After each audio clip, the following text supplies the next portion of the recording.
everyone, this is Soraya back with the Purposeful Professional. Have you ever looked at someone and said, she is her? That's how I feel about our next guest, Rachel Labi. Rachel is a go-getter. It is refreshing to see someone younger than me, and I'm pretty young myself, operate in the self-confidence and passionate drive that she has. With Rachel leading the way, we are in good hands. Our future is in good hands, ladies and gentlemen. For this episode, we discuss her path to and through college, her process for solidifying her career interests, and her socially impactful work in anti-trafficking advocacy and financial literacy with her nonprofit organization, Building Financial Freedom. Yes, Rachel is just as interesting as she is multifaceted. All right, y'all, let's hop into this conversation and learn more about her inspiring journey. Hello, everybody. It is me, Soraya Walters, and I'm back with the Purposeful Professional. Today, we have our very esteemed guest, a super ambitious college student. She is a go-getter, okay? She is her, all right? We have Rachel Labi. So, Rachel, please introduce yourself to the people on the podcast. Let us know who you are, what you're studying, and also, where you're from, any fun facts you want to share as you introduce yourself. Yeah, so I'm Rachel Labi, and I'm from West Lafayette, Indiana, and I'm actually studying in finance at Purdue University right now. I'm a junior, and I have a lot of interesting passions in anti-trafficking and financial literacy, and I've served for anti-exploitation organizations globally, and I founded my own financial literacy organization at 17. And a fun fact I would say is that when I was young, I interviewed a NASA engineer who later became the first Mexican-born woman to go to space. Yeah, that's like a super fun fact. That's like a super fact. Shout out to you for like interviewing the like NASA engineer. That's amazing. And yeah, I want to put it like heavy emphasis on like she is her for you, because I feel like you're super driven and anything that you want in life, you go out there and you get it. And just from like watching your LinkedIn and like following your brand, I'm a fan. And I don't say that a lot about like younger people, because I'm one of those like, I don't want to say I'm an older Gen Z. I'm a middle-aged Gen Z, but we don't usually give younger Gen Z props. But I have to give you your props because I feel like you're out there, you're doing it, you're doing big things, and I want to just shout you out because I think that heavy on the she is her for you, because I think you really do have your own sense of direction and vision, and I think that's so powerful to have, especially as a young Black woman. And we're going to get into some of that as well with these questions. So first, a couple things. Our first segment, we've been doing this segment called Pop Purpose, and it's been really much a hit with all these guests. I like to choose pop culture topics that I feel like speak to your interests, but also who you are. And when I think of you, I think of you being like a future Forbes 30 under 30 awardee, not a prophet, and I'm not a psychic, but some people do say that Raven Simone's personality is similar to mine from That's So Raven. Funny, I don't think so, but I do enjoy predicting the future, and I feel like I'm such a futurist, and when I think of you and I think of people like you, I think of you being on Forbes 30 under 30, right? So I wanted to talk to you about like the Forbes 30 under 30 scandal, what's essentially happening with a lot of their, the awardees almost being like cast in a hall of shame. So I'm going to read the description and we'll just get into a conversation about it. So Forbes has built a hall of shame for all the picks they've regretted, some of which have been convicted of fraud, amongst other things. Since you are a young woman on the rise and maybe a future Forbes 30 under 30 awardee, I wanted to talk about the pressure to succeed at a young age and the impact it might have, both positively and negatively, on our society. So the first question for you is just like, in general, have you been keeping up with the news on the Forbes 30 under 30 scandals? And what do you think about Forbes' decision to create a hall of shame? Yeah, that's the thing, because I don't actively try to hear out the Forbes fails, but I feel like I always end up finding out about them anyways. So there are a lot of bad ones in there that have committed crimes, many people with convictions. And I think it's kind of funny that Forbes created the hall of shame, because if you're going to get a big honor, like being a nominee for the 30 under 30 list, you do bad things with it, then being dishonored publicly is an interesting way to like balance it out and for Forbes to right the wrong. And so I really look at the list, and I was looking at it earlier and I was just pretty entertained with it. Yeah, it's entertaining. It's also scary. I mean, we could think of like so many founders that were literally called like the female Steve Jobs. I mean, they were told they were going to change the world.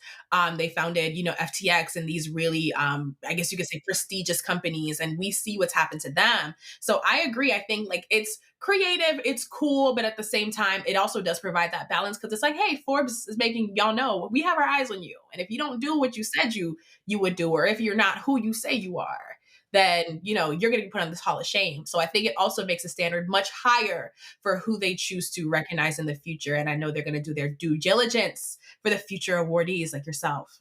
All right. So the next question is like, do you think these scandals have reduced the legitimacy of being a Forbes 30 under 30 awardee? Do you think it is still something that young, ambitious people should aim for? Yeah, so I think in some ways it has reduced legitimacy because it's supposed to recognize positively influential people. And when you're using spots of people who you later find out they're doing bad things and you kind of look bad. And the list focuses a lot on people who are making an impact. But I think sometimes young people need to realize that there's a lot of amazing people who are doing amazing things, but they haven't been featured. So like it's cool, it's pretty rare to get. You can get a lot of opportunities from it, but you shouldn't be pressed if you don't get it. And like recently, I was featured on the Her Campus and Elfing Amazing 22 under 22 list. And like it's cool. But I was looking at all the people in my network. There's so many amazing people in my network who do more than me, have had a larger impact than me, but they didn't get that spot. So even while I'm grateful for that spot, I'm not more fulfilled because of it. So I don't think people should be more fulfilled because they're on the 30 under 30 list, because I do what I do regardless of the recognition. That's really just a bonus at the end of the day. I love that mindset. I love that mindset because I think so many of us, you come from Purdue, I come from Penn, another P school where people are super ambitious, right?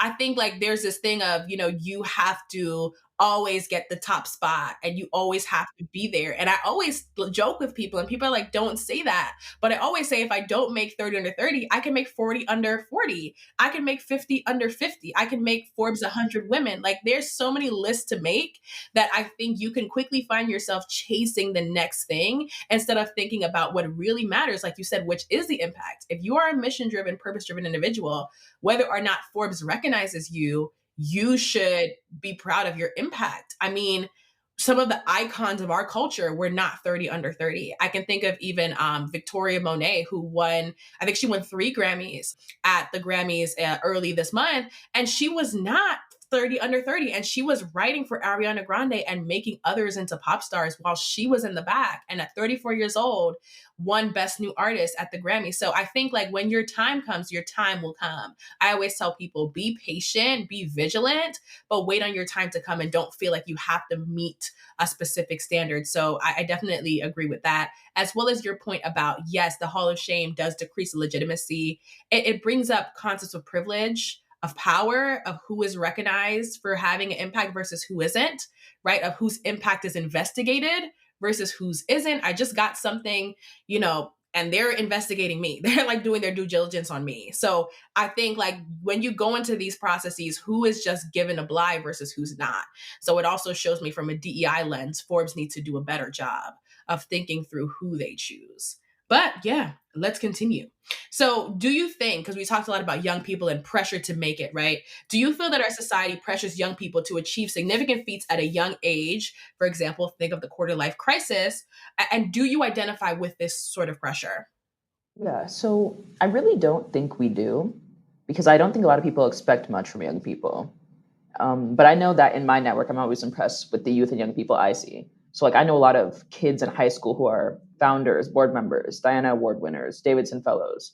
Like, they haven't even graduated high school yet, and they're doing all of these. But it's important to understand that everyone's different and everyone gets different opportunities. Like, I know multiple kids who are involved with the UN, right? But if you're low income, chances are you wouldn't even see that opportunity, if that makes sense, the opportunity to get involved with the UN. So really, you shouldn't compare yourselves to others. And me, I don't really feel pressure because a lot of adults tell me that I exceed their expectations.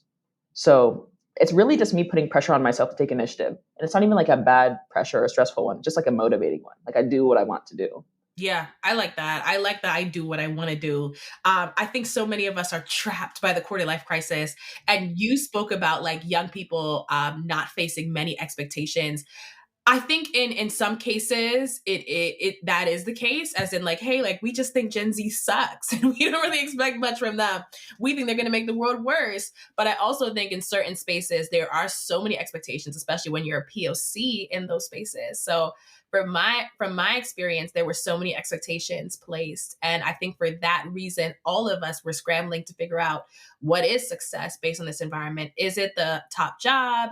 Is it the high rank? Is it summa cum laude? Is it everything? Is it everything? Right? Because for some people, they wanted everything. And I had to just jump off of that framework and jump off of what I call the hamster wheel, proverbial hamster wheel, and learn like success for me is entrepreneurship, even if I'm like half broke doing it, you know? So I think, like you said, like doing what you want is really the key to like getting out of that mindset and like understanding if your internal guide is telling you to like pursue something, then that's definitely what you should pursue over what society always says is impactful, because society also changes. Like I hypothesize, once again, being a futurist, in 2050, everyone will want to be an entrepreneur after college. I mean, we're living in the age of opportunity. So it's not cool now, but it will be cool soon. So I think like I always feel like society is always changing. So don't let society tell you who to be or what to do. So we agree on that. So last question for Pop Purpose. As someone or well, anyone who has succeeded at high levels knows that failure is not a bad thing. In fact, it can be the very thing that propels you to succeed. How can we as a culture and society normalize failure and celebrate it just as much as we do success? I think people really just need to understand that failure is a part of life and there's opportunity in failure. So I think it's really important for accomplished and well established people to reiterate this, since failure can make people feel less than when in reality, that's something we all do. It's like I fail all the time. Some people look at me and they think I'm always winning. I'm also always failing. So like I applied to 2 scholarships in 2022 and got rejected from both of them. And then I tried again in 2023 and then I got both of them. So it's like, like I'm always trying. And even then, I applied to 2 fellowships 2 years in a row and I keep getting rejected. So it is what it is, but I'm not going to give up. I take that failure and learn from it and try to apply it for the next time. So it's a win. And if it's a loss again, then I'm going to try again. Or if I don't want to do it anymore, then I won't. But that hasn't happened yet. Like if I want it, then I'm going to work for it. And so failure shouldn't inhibit that. I love that. People, that's why I say Rachel is her, because I feel like that's the mindset that I think a lot of people don't have, especially at your age. Tell us how old you are. Tell the people Yeah. how old you So I'm 20. Okay, you're 20. I'm 23. At 20, I was super ambitious too, but I was a hothead. When I got rejected, it was personal. I was like, screw you in the organization. Sometimes it feels personal. I'm not going to Middle lie. finger to the air. Why don't y'all want me? It was that type of vibe. But the fact that you understand at that age that failure is a part of the process. As an entrepreneur, I failed. Like somebody the other day was like, you're successful. I'm like, me? Y'all don't see the many millions of daily losses. And I think the CEO of Essence, her name is Caroline Wonga, she talks about giving herself a failure ratio and a ratio of messing up. And I would say, for me, I'm a coin toss. 50% of the time I get it right, 50% of the time I don't. And I think that ability to persist and understand that to succeed at high levels, we must fail at high levels. It gives you a different level of persistence. And when you do win, you celebrate the wins even more because you know how rare they can be. So thank you for that. I think that was very insightful. And yes, 20 years old, I was a hothead. I was a super hothead at 20. But yeah, it's great that at 20 you have that balanced perspective towards failure and understanding that if I work for something and if I want it, I will receive it. And I think that also that positive expectation is so powerful in accompanying failure because that's what really produces resilience. So thank you, Rachel. That was a really great, insightful. Hopefully that was a good, tea chat. That was the appetizer. But let's get into your story. So one of the things we like to do at the Purposeful Professional, we like to say we're the podcast for the people, the culture, and also your career. So we like to talk a little bit about who you are as a person, the culture that you are encapsulated in, as well as your career. So I want to start a little bit with you. One thing I love to ask ambitious and high achieving people is, have you always been this way? Like, were you born motivated and passionate? Like, talk to me a little bit about like who you were as a child and where you think this goal orientation and passion developed. Yeah, so I think I have always been ambitious because even as a kid, I was very academically focused. Like I did Kumon because I wanted to. Like that's the type of kid I was. I also remember having a supplemental math book that I did, and I brought it to school a few times. So like I was kind of a weird kid for that, but that was also good because I wouldn't be who I am if I wasn't a weird kid. And I remember also being a huge saver in contrast with my sisters who were more of spenders. But really, the main goal was just to do well on academics and to save money when I got it. So, like, I remember crying when I got my first C on a test when I was really young. But now sometimes I'm grateful if I get a C. So it's just different. Yeah, that okay. First of all, I relate to being a saver. I literally was the saver in my house, and I always had money, and I always have money to this day because I'm like a super saver. I like to spend too, but I also like to save. And yeah, like you said, you did Kumon for fun. Like that's amazing. I supplemental work for fun, but it shows how motivated you are and also how passionate you are about learning. And I think that is a great foundation to have as you move through life. So I'm curious, like, what was your like first ideal career path? Like, what was your childhood dream? Like, what did you dream about becoming growing up? Yeah. So as a kid, I said a lot of random stuff. Like at one point, I said I wanted to be a chemist in fourth grade and cure cancer, but I was just saying anything. Like I didn't really know the details of that. And so I didn't really have a specific dream, but I noticed a gift for writing early on. So like I would write songs about God when I was really young, and I wrote stories and poems. I remember winning my fifth grade class's Dare essay contest, like the anti-drug organization. And so I was definitely more of a liberal arts kid than like a STEM one. So I didn't exactly know what I wanted, but I knew I could use writing to express myself and for whatever I want to do in the future, really.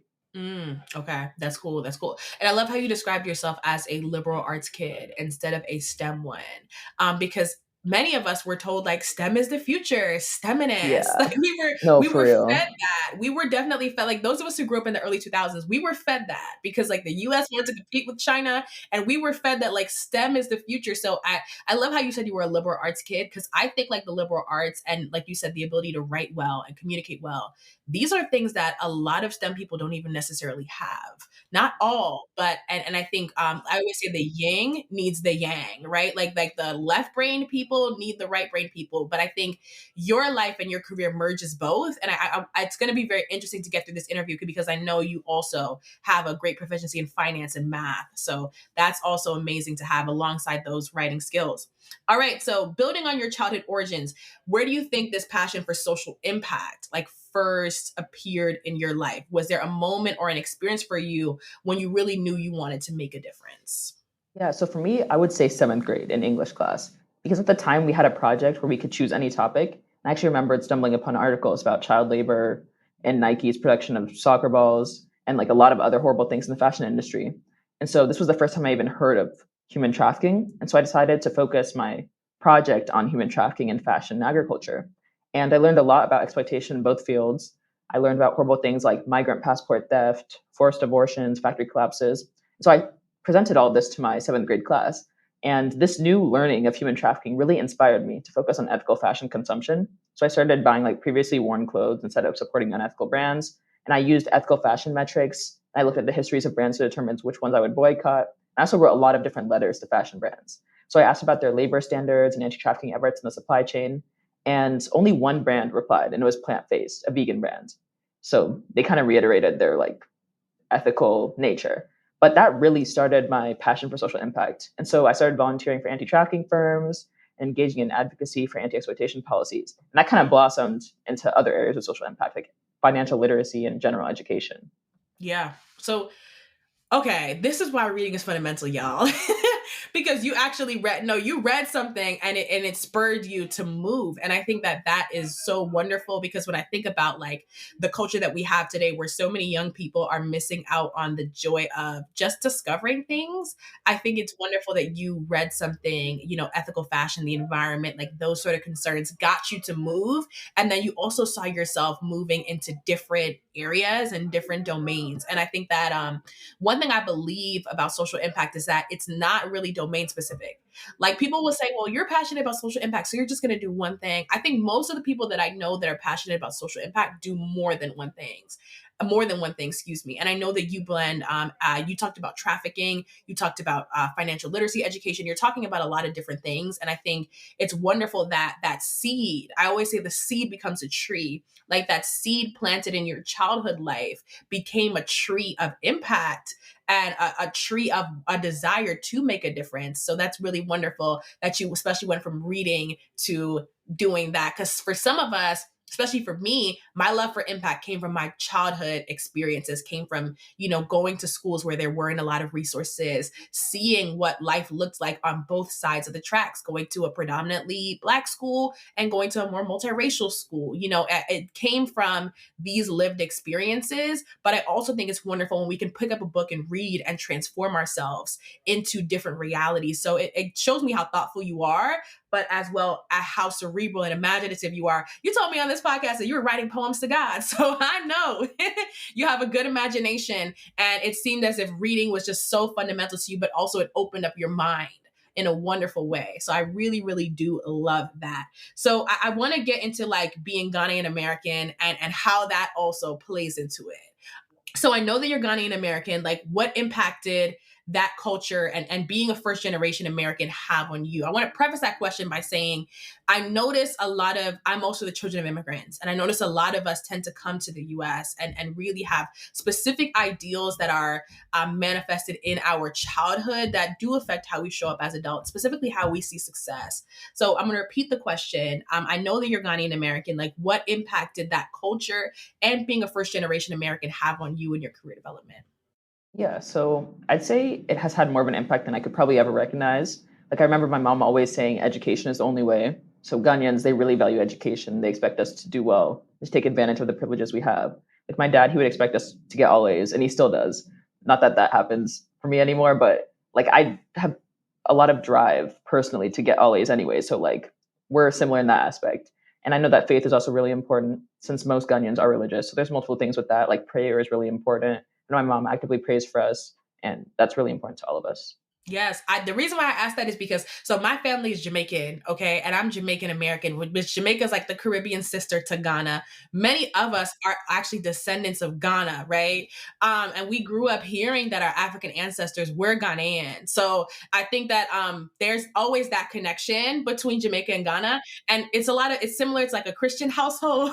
It's like, girl, don't let me see you see on that report card, or else something else is gonna happen. It's a very rambunctious household. So I can relate to that. And I understand that drive that you get from, your parents setting that expectation, because it was similar for me. It was similar for a lot of the Caribbean young people that I knew, of parents setting specific expectations, as well as when faith is integrated, what God wants for you. Like that was also stressed a lot. Was that also stressed a lot in your childhood and upbringing?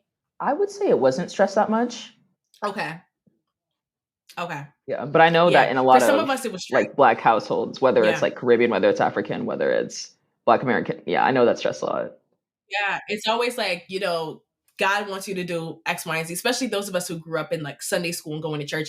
There would be this heavy, heavy emphasis on God as well, involved within the situation. But I think I have to agree. I have to agree with you in that, like, when you do have that immigrant background, it does give you a certain set of expectations that sometimes we're not as aware of the influence, but it's always necessarily there and it's always in the background. So I definitely love that. And speaking of your family, right? I know that family is so integral to our development, especially as young adults. Like, what foundation do you think your family provided for you to get involved in the many things that you're doing now? Yeah, I think it was kind of weird because I was really independent, and I still am when it comes to what I do. It's like my dad was telling me to do CS and engineering classes in high school. So I listened to him a bit, but like I was kind of doing the opposite of what he wanted, taking a bunch of electives in poetry, short stories, ceramics, photography, philosophy, international relations, 21st century conflicts. And so even a lot of the stuff I was doing in and outside of school, they weren't aware. So I would just like tell them if I got awards. And even now I usually just tell them if I have a big honor or a big update. So in a way, I kind of feel like they didn't really influence my extracurriculars since I was just extremely independent in what I did. Yeah. Wow. Okay. Okay, because you were a liberal arts kid for real. Because like parents were, doing the like early like Gen Z, like, oh, be a STEMinist, like be in STEM thing, but you knew what you wanted. And I think that that's something that I'm seeing like throughout this entire conversation. It's something that I even see within you, this strong sense of self-direction. And we're gonna talk about it a bit later, but everyone your age, my age, doesn't have that. And I think that definitely is a gift to be able to chart your own course and completely like know where you're going. It's funny that you say like you never talk about your awards, because I'm the same way. people will be like, I didn't know this was happening. Like my mom would be like, I didn't know that this happened, because that's how I am too. Like I don't like to talk about what I'm doing with people. I just like to do it and for them to see. So we definitely do share that. And I can relate as well to being an independent child. I had my own goals and my own ambitions and my own dreams. And I think like when you actually leave college, trust me, you're going to feel tugged in like 1,000 ways, because that's what happens when you leave college. But the brilliant thing about leaving college and being that type of person is that you always will have something to do. You always will have a passion of sorts, and you'll never really feel tied to anything. So I think I can definitely relate to that independent spirit and independent vision, because I am the same way. And it's funny how you knew exactly what you wanted to do. And I think that that is a great framework for the type of adult that you are today. So we're going to get into your ambition. So we're going to go through the career section. This is the section where we get hot about like, everything that you're doing, but also the reality. Like what are the things behind the ambitions that we oftentimes don't see? The Purposeful Professional is what I call an intersectional storytelling podcast. So we're big on telling the stories of not only who we are, but where we're going and how we plan to get there. So that's what this career section is all about. So I know that as a college student, academics, internships, and grades are probably just at the forefront of your mind. Like I can think of like that being like one day it's academics, one day it's full-time job, one day it's research, one day it's friends, and you're constantly juggling different things, right? So tell us about your path through college and what you envision yourself doing post-graduation. Yeah, so being in college, I focused a lot on my financial education work with Building Financial Freedom, my financial literacy organization. I've continued my anti-trafficking work through volunteering for different global organizations that fight trafficking in Guatemala, the MENA region, the US. I've also gotten involved with some education organizations. So I've served as an ambassador for Higher Education for Good and currently for the World Summit Awards. But on campus, I've actually become involved in the Business Opportunity Program. And basically at Purdue, which is where I go, the day after Martin Luther King Jr. was assassinated, some of the business people kind of realized we need to do something to support minorities in business. So then the Business Opportunity Program, or BOP for short, was founded. So I'm really involved in that. I have 3 different mentees from the current cohort of freshmen. And so I've helped them a lot with like LinkedIn reviewing, resume reviews. I've helped them with mock interviews. And I really enjoy that mentorship. But in terms of what I plan after graduation, I want to do the Fulbright in Latin America for a lot of different reasons. Like, I really like teaching. I love the Spanish language. I want to go to Latin America. Like, there's a lot of reasons why a Fulbright would be a good fit for me. And so I'm kind of thinking about different countries right now. Like, Paraguay could be good since I did a virtual study abroad in Paraguay as part of Youth Ambassadors, which is like a study abroad sponsored by the US Department of State. But I'm still like figuring out countries. And so after I do the Fulbright, I'm thinking about doing investment management. So not banking, investment management at DESHA. A lot of people mix them up. And so I actually did a fellowship with them and I really enjoyed the culture and the work sounded really interesting. But I'm also interning at Google. So if I like Google, then maybe I want to come back. But I just know right now I'm interested in investment management in particular. And so even as I do that type of work, I'm still going to serve in an anti-trafficking organization, hopefully as a board member in the future. And I also want to continue my financial literacy work. And I really want to partner with an organization like Next Gen Personal Finance so I can continue it in a sustainable way. Yeah. Okay. Fire, like everything.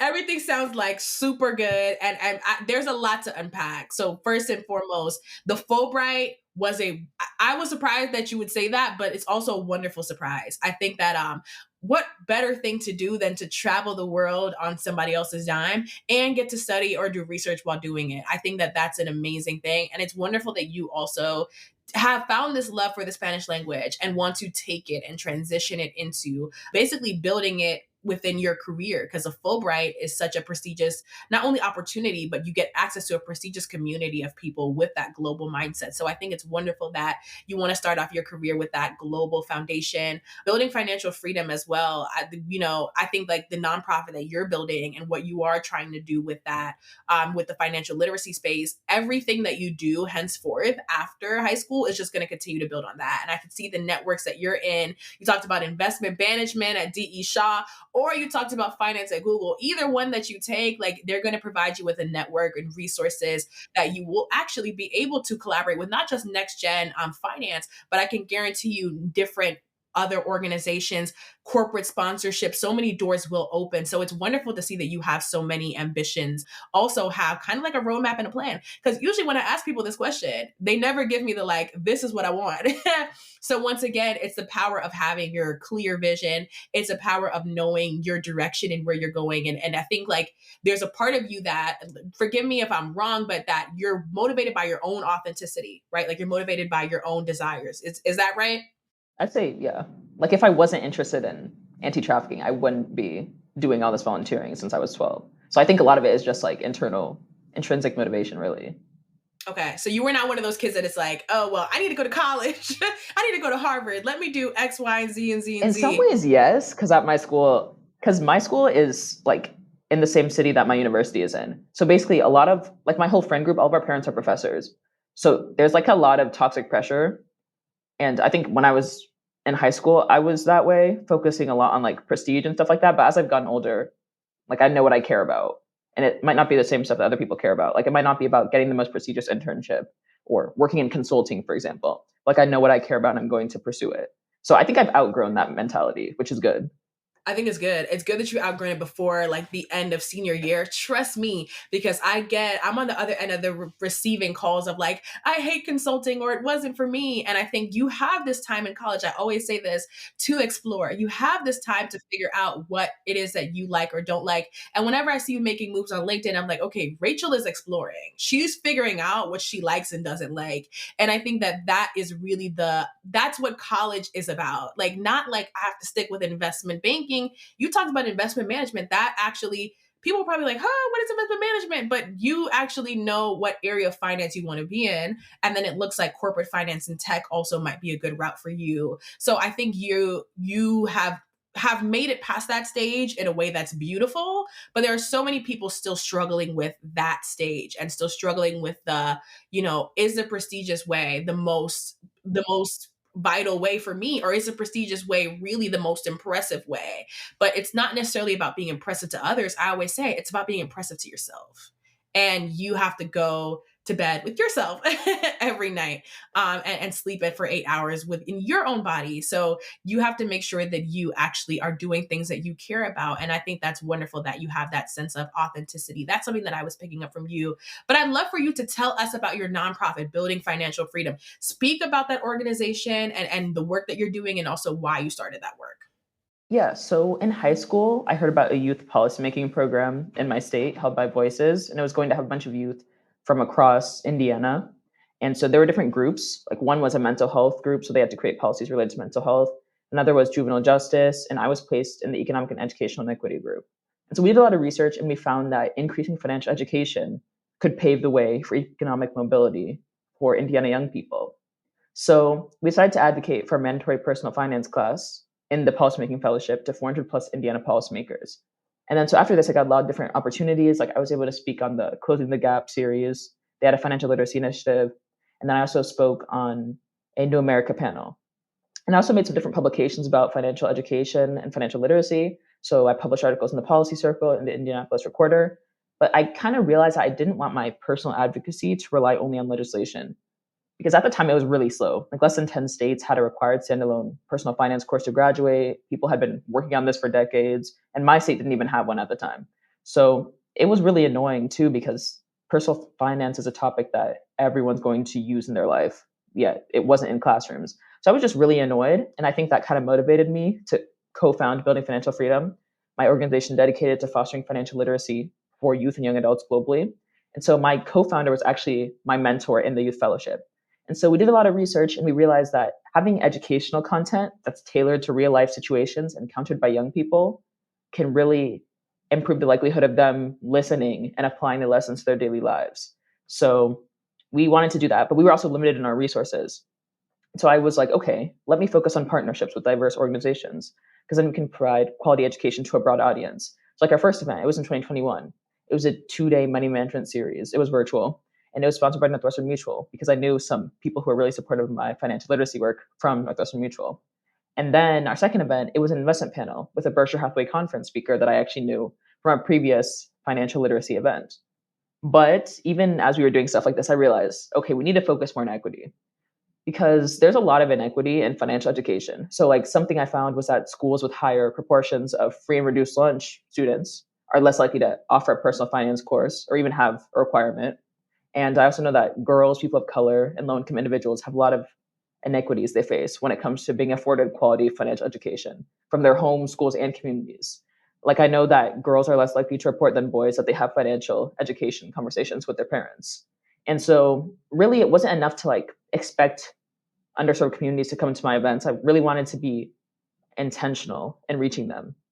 So I wanted to pivot BFF's mission from general financial education to that for underserved groups. And so I started making key partnerships. Like, I made a financial education guide for an academic organization that focuses on mainly Black students.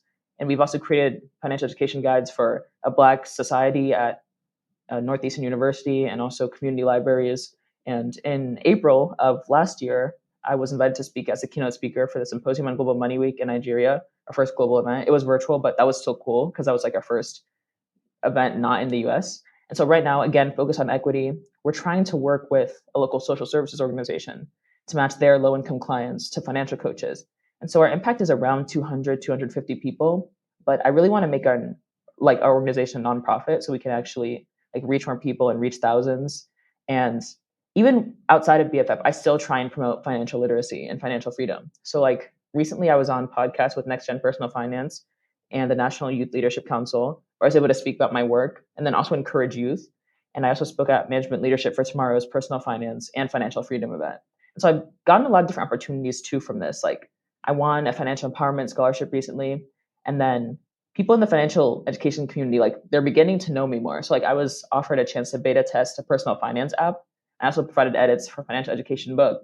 And then I also am interested in policy. So I wrote a financial education policy proposal for the state of Indiana, um, as a fellow for the Institute of Youth and Policy. And then I also wrote a financial education policy proposal as a younger US delegate. So really, there's a lot of different things going on, but whether it's BFF, my organization, or focusing on personal advocacy, I'm really just trying to work towards educational and economic inequity through financial education. And so that's going to continue, like, regardless of where I work in the future or what things I'm doing on the side. That's wonderful. I think like that impact, I mean, it so many different ways, from like you're talking like legislator, like testing apps, but also producing guides. And I love how you talked about realizing that you had to make that shift for BFF to be like, I love how you call it BFF.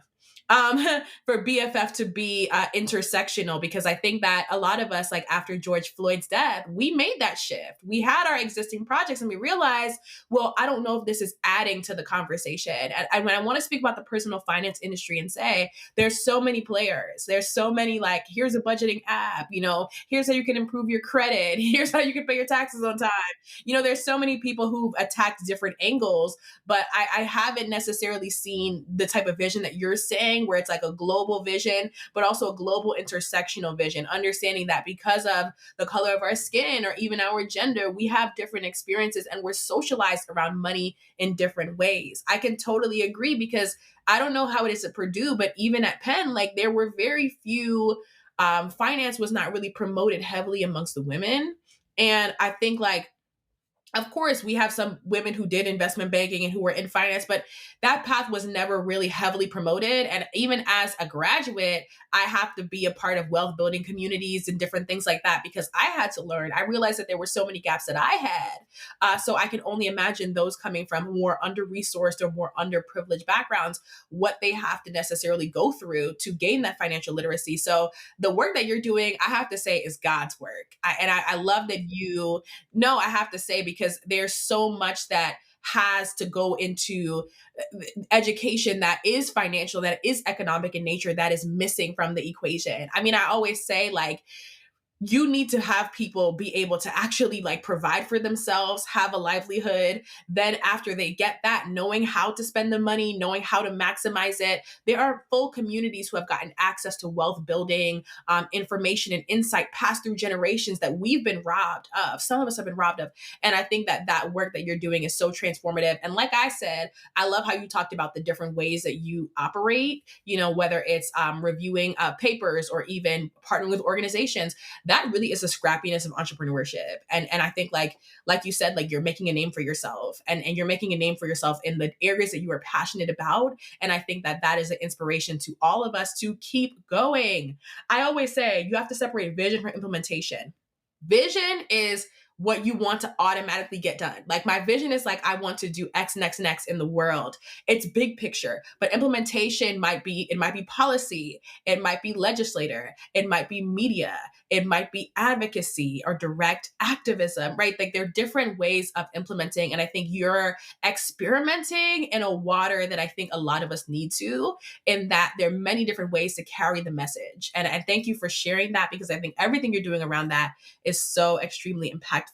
So for my next question, when I hear the things that you're working on, like from financial literacy, labor trafficking, philanthropy, I know that for you, social impact is really a lifestyle, and it's not something that you did for just college admissions. We've established like you actually care about this stuff. You actually do care about this stuff. So in the culture of hyper competition that we exist in, did you ever feel as if you had to choose between your social impact work and your more traditional business aspirations? And if so, like what insights would you have for someone who feels tied between both realms? Yeah, so I'd say I actually haven't felt tied. Like someone recently commented on this. They were like, "Oh, I love how you don't let your business major kind of like inhibit your social impact work." But that's really just because I'm more of a social impact person than a businesswoman. I just care more about that stuff. So if anything, like it's actually weird because I've felt that those two fields always had to be separate, but that's not really true because like having a business mindset, that's an asset. And I've utilized my finance major in a lot of different ways, like my financial education organization. Like I've made content because I know certain things because of my university education. And I recently joined Lafayette Urban Ministry's board. They're a poverty alleviation organization. So my business skills are going to help me make realistic recommendations that can really accelerate our goals. And my family, we're actually trying to start an organization to help Ghanaians who can't afford to pay for their own medical fees. And so I'm going to be the executive director. So like a business background, that's only going to help me as I figure out how to secure consistent funding.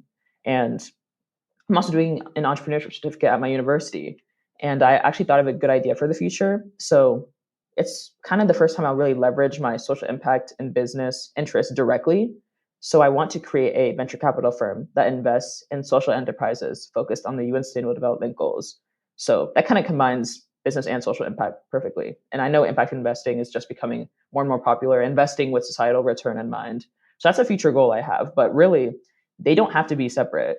And really, I'd say if you feel tied between both realms, know that there's a lot of different options.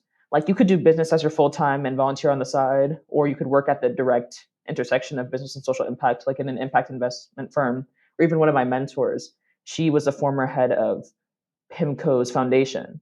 So she was doing business, but she was also doing philanthropy. And you could also just donate to causes focused on social impact. So really, there's so many ways to navigate this, so you don't have to feel tired.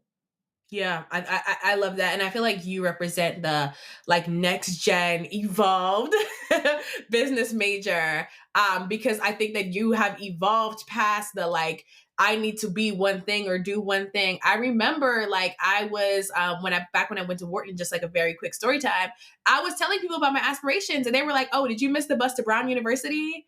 They were like kicking me out of Penn, because they didn't think that I was businessy enough. They didn't think that I was professional enough. And that even caused me to go through a spiral of like, am I in the right place? Am I in the right position? But like you said, business is a toolkit. It is literally like a set of tools. Like, you know how Bob the Builder has that toolbox and he has all his tools in there? Like, it's a set of tools that you have that you can use in any context. And I love how you are creative, you're open-minded, and you do see the possibilities for business in spaces where business has traditionally not been as, I guess, spoken about or put towards the forefront.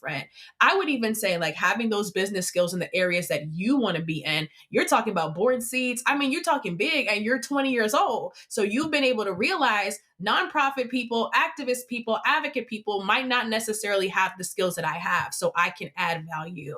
It's the same thing where like when I meet people who are in tech, it's like we need social impact technologists. That literally is the moment right now. Like we need people to create apps and different AI technologies that actually help with the societal problems that we're facing. So I would say you are well poised to take on the moment of today's challenges where we are working at the intersection of fields. We're really working at the intersection of things. And I think that the fact that you haven't limited yourself is a great inspiration. And I agree, you don't have to choose. I did business too. Look at what I'm doing. You don't have to choose. You really don't.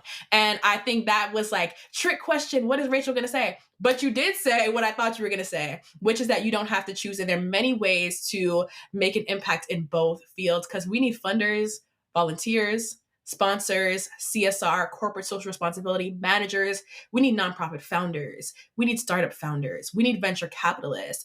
I would say, like, I think of life as like one big cell almost. You probably know from science, there's so many different things that can happen within a cell. And I think we need people who are going to play different roles so that the entire ecosystem and the entire body can function and exist. And I think that success, because we talked a lot about success on this podcast, for me is everyone finding the place or the places for which they are best poised to make an impact. And for some people, that is funding. For other people, that is leading. For other people, that is creating and being an innovator, an inventor. So I think as long as we find our place and our space in this world, impact truly is for everyone. So thank you for that. So yes, I stalked your LinkedIn before this. And I'm a LinkedIn stalker, and I'm not ashamed to say, no, I stalk my guests because I have to, because I have to, because I have to.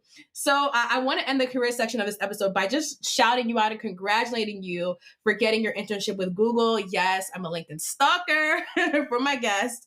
I want you to talk a little bit about their like recruitment process and how you navigated it. What was the recruitment process like? And any tips for those who you feel like might aspire to a similar position as well? Yeah, so really, I just applied to the internship the first day it opened. And I think my resume did well in the screening because soon after that, I got a questionnaire, which basically reiterated what I wanted to do at Google and where I'm from, different things like that. And then I think a couple weeks after, I got an interview request. So I had to choose a time. And I worked hard to prepare for the interview. So I would really recommend knowing about Google, its products, and technicals. So like I had a finance internship. Luckily, they didn't really ask too many technicals, but like if I was doing something more analytical, then I should be prepared for that.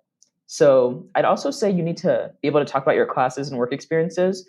And I feel like firms like Google, like really quantitative technical firms, they really value being clear, concise, and having logical storytelling. So that's another thing. But really, the first step is the resume. So if it's not good enough, it won't pass the screening and you won't get the interview. And I'm not completely sure how the processing works for interviews and for resumes in general, but I know that for myself, at least, I had a lot of different awards. I had a lot of diverse experiences, product management, AI, VC, source dealing, corporate finance, and operations. I also had a high GPA. And I also had my financial literacy organization, which that's just such a weirdly specific thing that not many students have. Like not many students are founders in general, but especially like a financial literacy organization, like that's strange. So I think having that edge helped me out. So if you can find an edge in your application, like I would say that for anyone listening, I think that could really help you. Yeah. So you're speaking facts. As someone who failed recruitment, like I was a Wharton senior with no job. Everything you're saying is true because for those that I saw that succeeded in recruitment, they did a lot of the same things that you did. Number one, had a good resume, had a strong resume. But also, I think, like you said, it's those things outside of school that make you interesting. It's those things, it's those quirky things that sometimes I think people try to hide from employers, especially I've never worked at Google, but if I think about what their culture represents, I read work rules, I did a project on them. So I kind of know a little bit.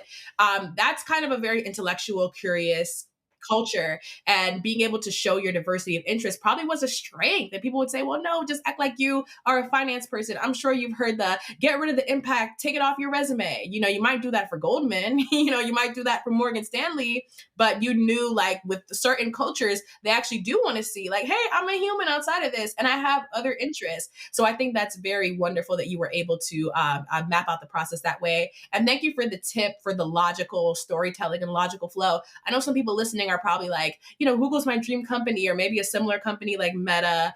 And thank you for letting them know, hey, like be a logical storyteller, use the STAR method. I'm sure MLT trained you well. I'm sure they've trained you well. Congratulations on that. And I think that is a huge next step for you. And I think everybody has fun when they work there. So I'm curious about some of the stories that you will have from your experience. So my last question is like, I've read Work Rules, which basically is like the Google HR book, but I'm always curious, like, why Google? Because I know you probably got other offers. And what do you think the Noogler, that's what y'all call it, right? Noogler culture is like? And what are you most looking forward to in your internship? Like, what are you really looking forward to most? So in terms of why Google, I'd say the name is the biggest reason because I'm actually more interested in investment management than corporate finance. But my top choice for investment management, they rejected me. And I had an offer from a competing firm, but the prestige, the compensation, and my familiarity with the culture and the name, it just didn't really compare. Basically, in every other area, it was a bit inferior as an offer. And I know that Google opens doors. I know that having that on my resume, that's going to be helpful if I want to go to graduate school, for example. So I think it would just take me further. And I think with the firm I want to work for in the future, DE Shaw, I think they'd appreciate me having Google on my resume more anyways.